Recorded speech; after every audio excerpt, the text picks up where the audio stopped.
নমস্কার, 7 week news নেটওয়ার্কে আপনাদের স্বাগত।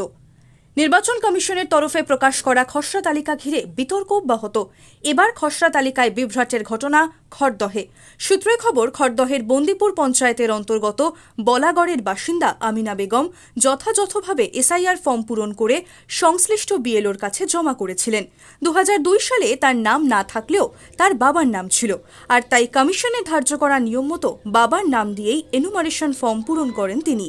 তবে গত মঙ্গলবার খসড়া তালিকা প্রকাশের পর কার্যত তাজ্জব বনে গিয়েছেন আমিনা বেগম।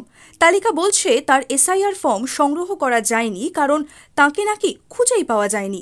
অথচ বিএলওর সই সম্বলিত এসআইআর ফর্ম রয়েছে তার কাছে। আমিনা বেগম ও তার স্বামীর দাবি, সমস্ত নিয়ম মেনেই এসআইআর ফর্ম পূরণ করা হয়েছে, তবুও খসড়া তালিকা থেকে নিজের নাম বাদ যাওয়ায় চরম উৎকণ্ঠা এবং অনিশ্চয়তায় দিন কাটছে আমিনা বেগমের।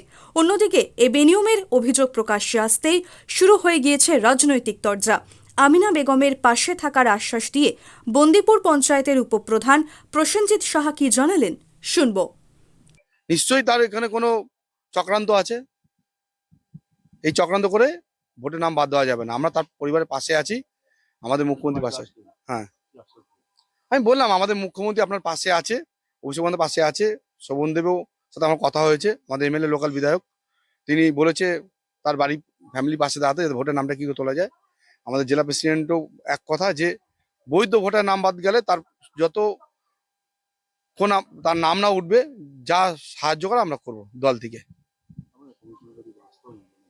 আমি ইলেকশন এআরওকে বলেছি, এআরও টিম পাঠাচ্ছে এখানে। কি করে নামটা রিভিউজ হলো সেটা আমরা দেখতে চাইছি।